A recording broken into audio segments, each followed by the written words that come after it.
Now, so for our second sample problem, still on the application of the concept of phase equilibria, and you only have two equations in mind, and that's Henry's law and Briot's law for ideal solution. So at 303.2 Kelvin, the concentration of CO2 in water is given to be 0.90 times 10 raised to negative 4 kilograms CO2 per kilogram water. So using Henry's law constant, what partial pressure of CO2 must be kept in the gas to keep the CO2 from vaporizing from the aqueous solution? Or this is the same actually principle that is used for carbonated beverages, wherein CO2 has to be remain dissolved in the, for example, in the case of soda, Coca-Cola. So if CO2 evaporates, Coca-Cola doesn't taste as good as it is when CO2 is still present or remains dissolved in the solution.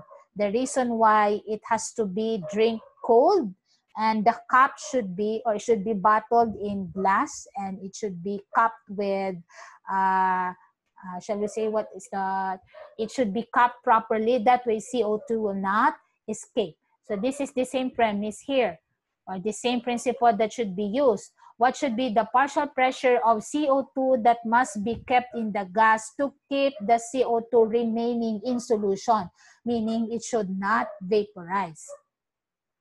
Now, for this problem, you could see that the concentration is given in terms of mass ratio. So mass of CO2 to mass of water. When we are solving problems concerning phase equilibria, we're dealing with mole fractions.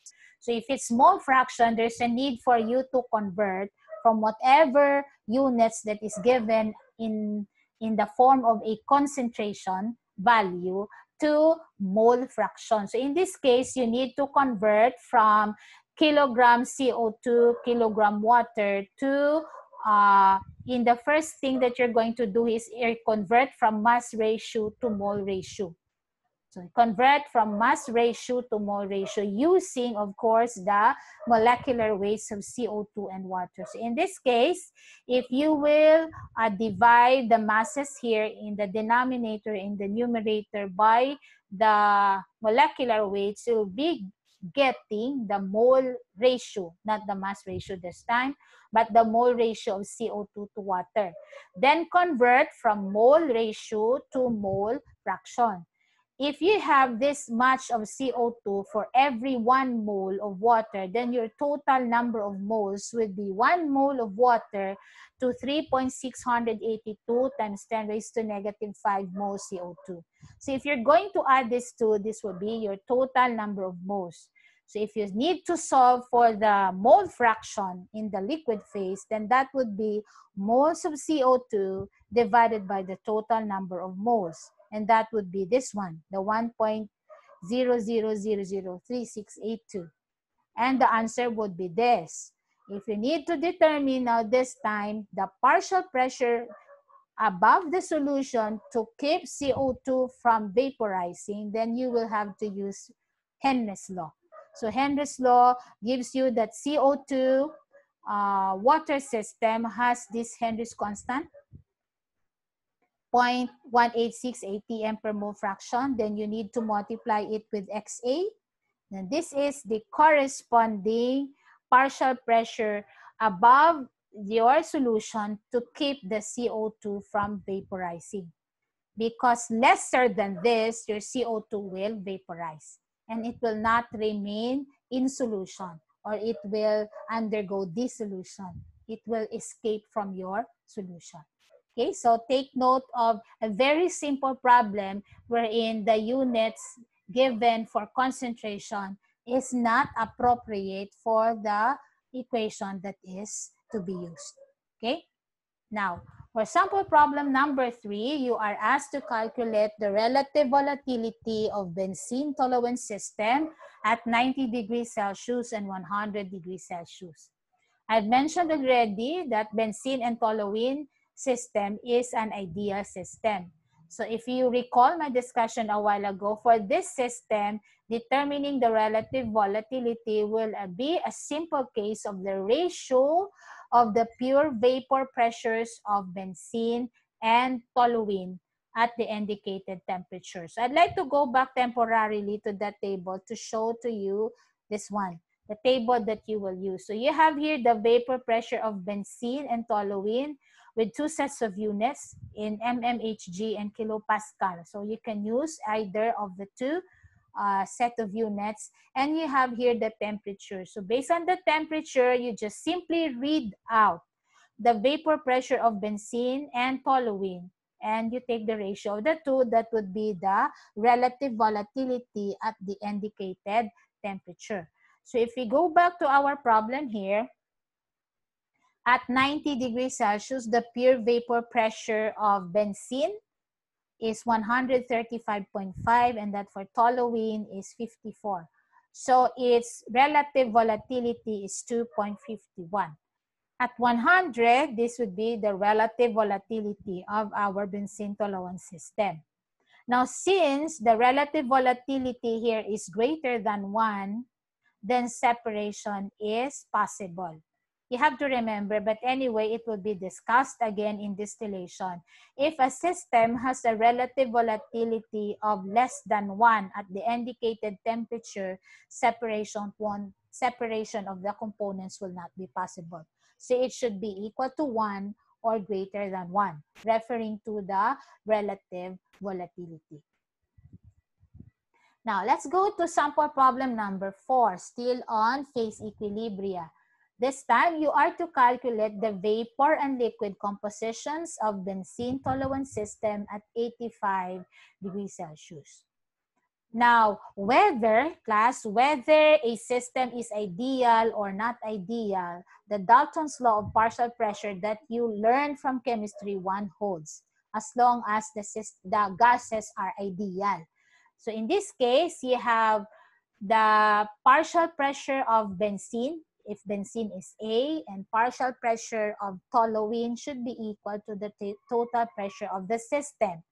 And we have learned from Rayaude's law, this one is an ideal system.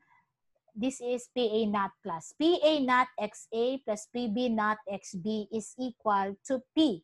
We already replaced from the first line the partial pressures to the product of their pure vapor pressures and their mole fraction in the liquid phase. So we have this. Now, these pure vapor pressures, P sub A and B, will be taken from the table at 85 degrees Celsius, or from a diagram wherein you have plotted, for example, vapor pressure against XA or temperature, something like that, if it's given.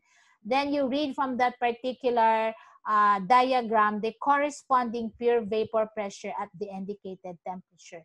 In this case, since you want the vapor pressure given that temperature, then you should plot vapor pressure and temperature. So you will be able to read from that plot of yours the pure vapor pressure at the indicated temperature.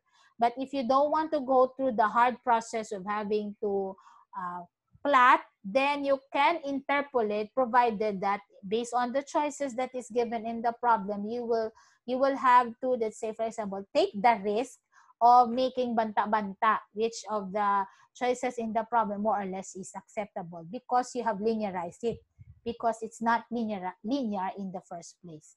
Okay, so we have here 116.9 for the pure vapor pressure of A, and for pure vapor pressure of B, that's 46. Then we change XB to 1 minus XA, because anyhow, we only have a two-component system. So the sum of XA and XB should be 1. And you have this one.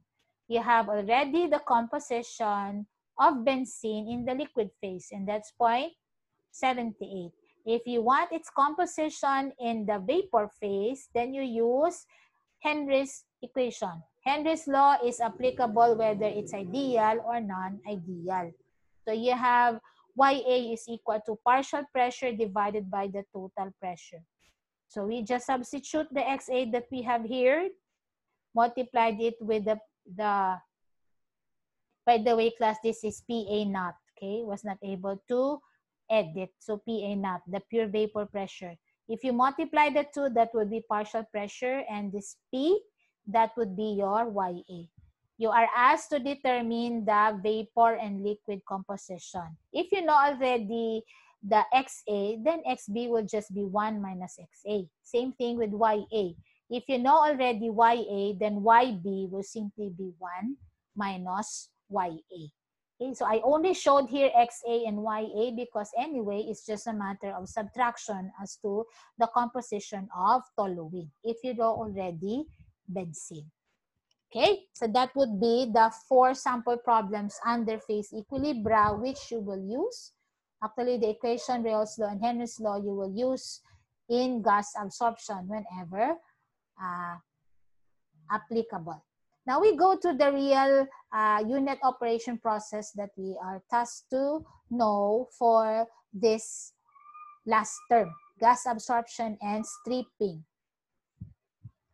When we speak of gas absorption, which you have learned already in our overview on mass transfer, it's a unit operation in which the soluble component of a gas mixture is being dissolved in a liquid solvent. The inverse of gas absorption is called stripping or desorption. In this case, the transfer is from the liquid to the gas. So a component from the liquid phase is being transferred to the gas phase, of course, using a solvent that is vapor. Now, stripping involves the transfer of a desired volatile component from a liquid mixture into a gas.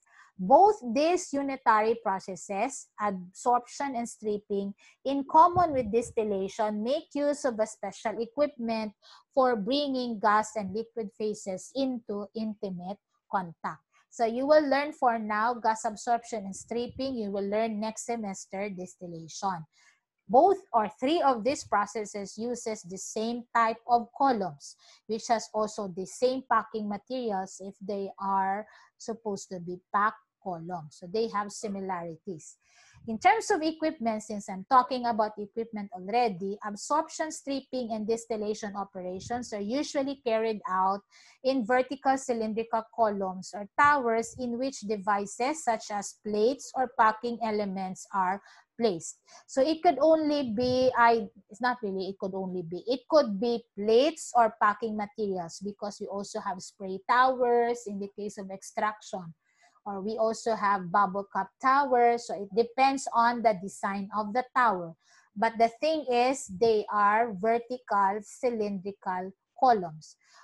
Most of the time, it will be mentioned in the problem that your column either uses packing elements or it's a simple plate column or a column that has trays, plates or trays. If it's not plates, if it's not trays, or if it's not packing elements inside your column, then probably the manner of contacting the phases is in the form of bubbles or sprays.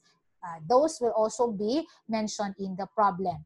The gas and the liquid in this equipment normally flow counter current, and the devices serve to provide the contacting and development of the interfacial surface through which mass transfer takes place. Now, this was partly discussed also that real mass transfer occurs in the interface. We have the formation of the bulk phase when the two phases are contacted, but within the bulk phase, we have the interface where real mass transfer occurs. Now, this is an equation that is found in your handbook. I did not anymore place here the reference equation because some of you may be using the 8th edition and some may be using the 9th. This tells you, or this equation is very direct in determining the solubility of a particular gas in water.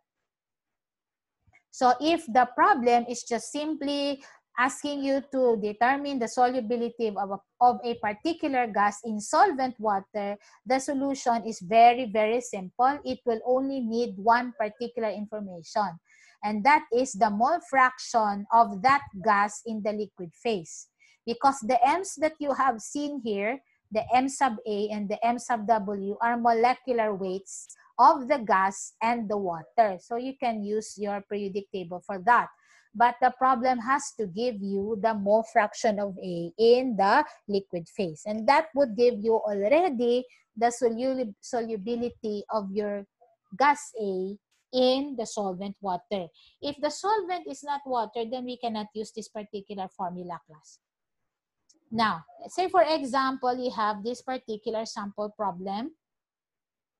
What is the solubility of CO2 dissolved in water at 293.2 Kelvin when solution is in equilibrium with air at 1 atm pressure?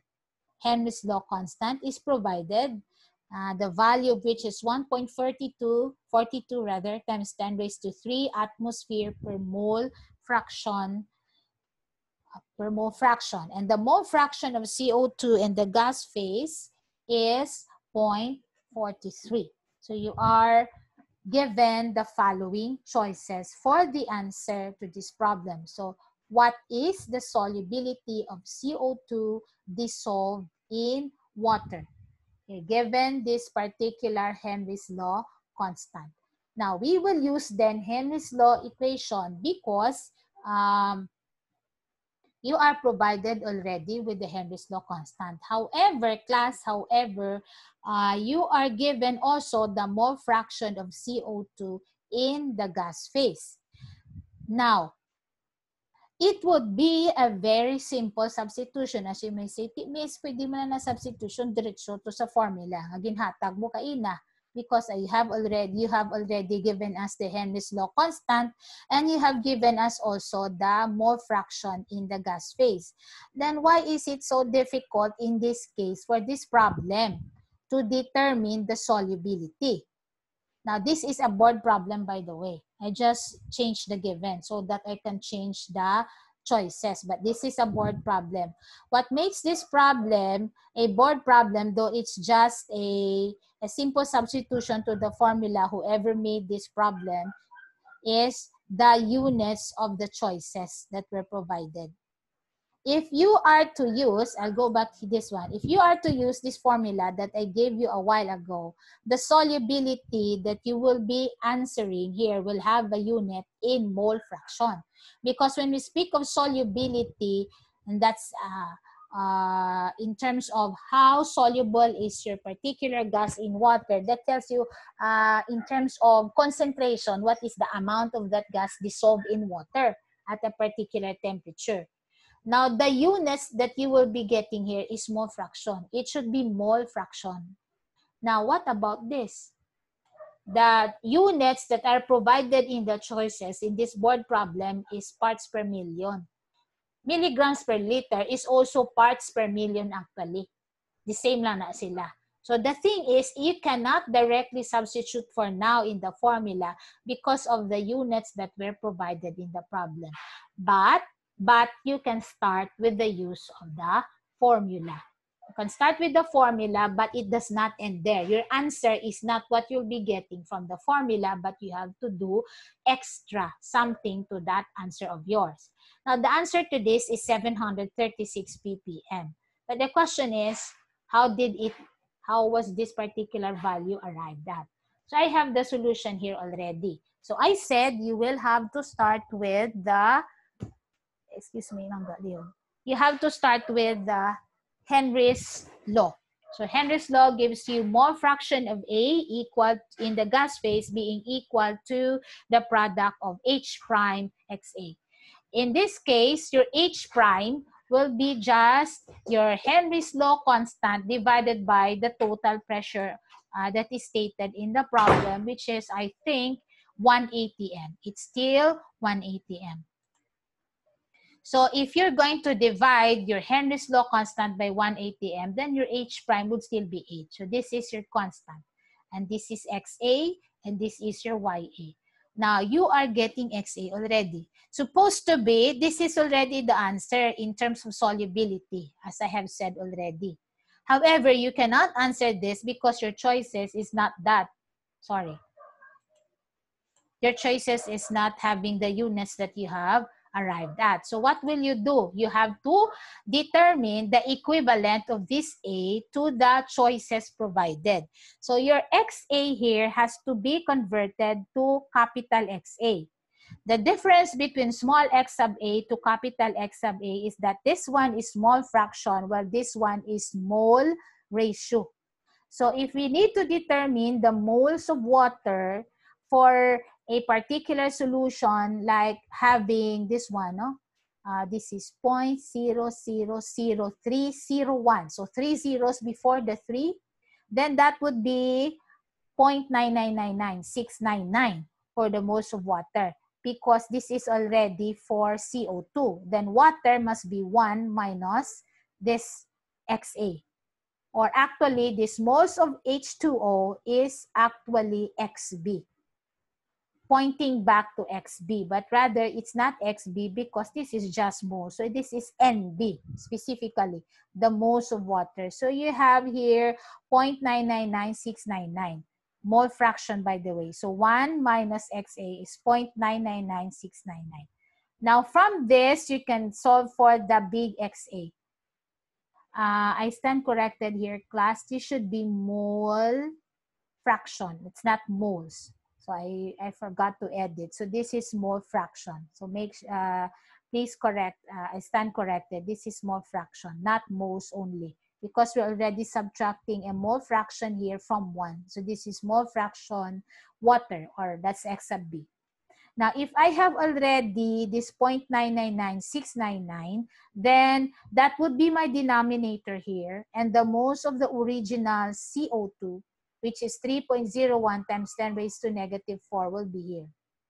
So I have now mole ratio, from mole fraction to mole ratio. Then from mole ratio, I will convert to parts per million. Now, this 3.01 times 10 raised to negative 4, this is moles, right? Now, when something is expressed in terms of parts per million or parts per billion, class, you have to understand that it has nothing to do whatsoever with moles, like parts per million or parts per billion. It has something to do with mass.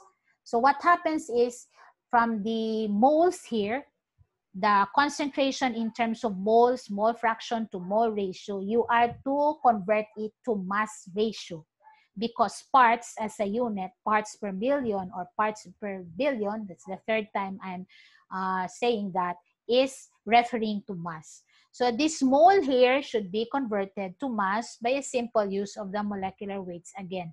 So you multiply mole of CO2 to molecular weight of CO2, the same thing with moles of water to molecular weight of water. That would give you this answer: grams CO2 to grams water. Okay, so if you're going to move to the right, 1, 2, 3, 4, 5, 6, you are getting 736 times 10 raised to negative 6.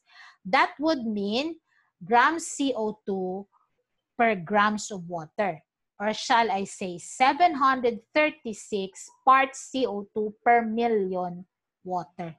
So this is already the 736 times 10 raised to negative 6 is already 736 ppm, parts per million, because this times 10 raised to negative 6 actually is already per 1 million.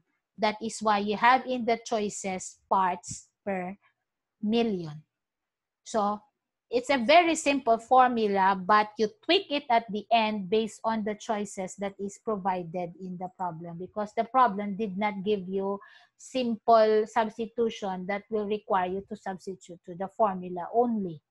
Your answer, you need to do something so that you will arrive at the answer that is given in the problem. Okay, this is how we use Rayleigh, in this case, Henry's law, in determining the, in this case, actually, it's still solubility. But the thing is, even if it's solubility, again, the choices that were provided is not a simple set of units depicting solubility. Okay? Any questions so far here? Okay, so no. Now, no question, then we will proceed.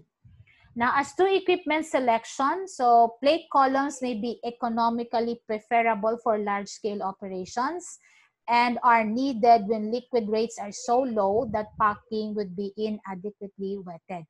Meaning, if the velocity of the liquid in your column, referring to the solvent, is very, very small, and if you use packing material, the packing materials will not be all adequately wetted, then it's better that instead of a packed column, you will have to use plate columns. Now, plate towers may be or may have a better turn down ratio and are less subject to fouling by solids than our packed towers. Now, you have this term turn down ratio. Plate towers have better turn down ratio, so please look into what turn down ratio means. So that's your reading assignment. You look into what turn down ratio means in the case of gas absorption. And even in any unitary processes, class turn down ratio means the same. So you have to look it up. So plate towers is preferable because it has better turn down ratio and your solids will not get incrustated into your packing material or will not get lodged into your packing materials that will result to fouling. Now, packed columns usually are chosen if the material to be handled is very corrosive, for liquids that foam in the case of organics, or for either small or large diameter towers. Now, involving very low allowable pressure drops. If the allowable pressure drop in your column is small, then you cannot use plate columns because these have large pressure drops. And for small scale operations, so totally the opposite of the plate column. So if you have small scale operation, then packed columns will be preferred. Take note, the diameter could be as small as 2 feet for this particular column, and that is for your packed column. Now, let me check what's our time. Okay. If this will be cut, then we'll end. So we'll end at 7. Please look up in Canvas. I left there something for you to do in your dry lab.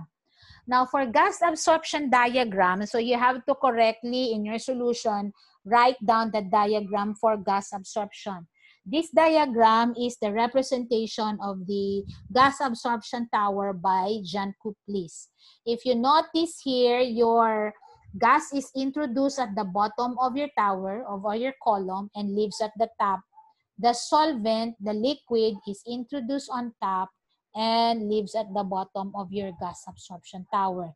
The numbering of the stages, so I have 10 minutes left. The numbering of the stages, class, is numbered based on where the solvent is being introduced.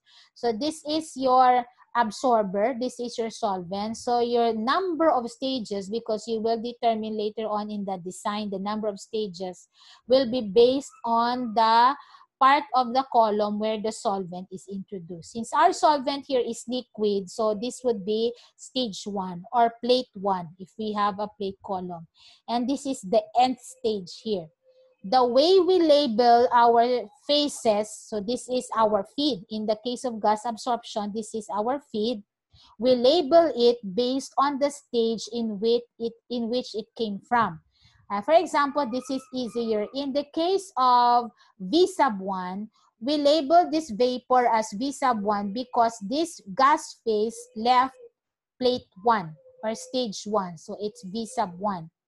If this is plate N, then the next plate will be N plus 1 based on the numbering that we have. So our feed vapor here will be labeled as V sub N plus 1 because it's understood that it came from plate N plus 1. Okay, it came from plate N plus 1, so it will be labeled V sub N plus 1 because this is your plate N. As for our solvent, since this one enters, your solvent enters plate 1, then it should be coming from plate 0. Because if you number here, this would be 0 number. That is why it's labeled as L sub O. This is L sub N because it's coming from plate N. So you have L sub N here. This is how we represent the phases or the streams in gas absorption tower using Jan Kuplis orientation. Okay? McCabe has a different representation. I will go to that when we go to a formula that will use McCabe's representation. For now, we will use this. Okay? Now, for stripping, remember stripping, our feed now is liquid. So this is our liquid, our feed, and our solvent is the vapor. So take note how we number our stages now. We number 1 here because your solvent is coming from the bottom of the tower. So it is numbered, the stages are numbered based on where the solvent was introduced. So V sub 1, or rather V sub O in this case, because it's understood that this particular phase came from stage 0. And this is N stage, so this is V sub N. This is L1 because it came from stage 1, and this is L sub N plus 1. It's understood that this is N plus 1 here in the case of your feed liquid. So it's labeled as L sub N plus 1. So this is how we label our columns in terms of John Copley's representation. Okay? McCabe has. As to the types of columns, so I have mentioned that we have common. The common are the tray towers, the pack towers. We also have spray towers, we have a bubble column, and we even have the centrifugal contactor. But this is a very special type of equipment for gas absorption and stripping. Common are the 4 here. What is common about the 4, even though they're using different manner of contacting the phases, is that, take note of this because you might represent this very wrong in your solution later on. The gas is always introduced at the bottom of the column, and the liquid is always introduced on top of the column. It doesn't matter whether we have absorption or stripping, but the thing is gas is always introduced at the bottom, liquid is introduced on top. Numbering is based on where the solvent is introduced into the column, the number of stages that is. So where the solvent is introduced, that's stage number 1. Okay, when we do material balance, I'd like to end with this. When we do a material balance for gas absorption or stripping, if it's a single stage process, then you represent it with a simple box with the number 1 in the inside, meaning it's only having 1 stage. And of course, this is your liquid, LO, because it's coming from stage 0 here, and this is L1. V2 because it's understood to be coming from stage 2 in the case of this vapor, and V1 because it came from stage 1. Notice that the stages that leaves, or rather the phases class that leaves a particular stage have the same numbering. So the subscript here are the same because they leave a particular stage. What is unique about John Copley's representation is right away it will not let you forget that the phases that have the same subscripts are the phases that are equilibrated. In terms of the concept of equilibrium class, if applied to gas absorption or stripping, it is the phases that leaves a particular stage that is said to be equilibrated. Or we say that V1 and L1 are assumed to be equilibrated when they leave stage 1. These two, since they are streams that are yet to be processed in this particular stage, they are not in equilibrium. When they leave already that particular stage, we say that they are assumed to be in equilibrium with each other. Just because of this. The reason why it's called single stage equilibrium contact. The phases, when contacted, achieve a state of equilibrium when they leave a particular stage. When you do material balance, because you only have here overall material balance and component balance, it's very easy.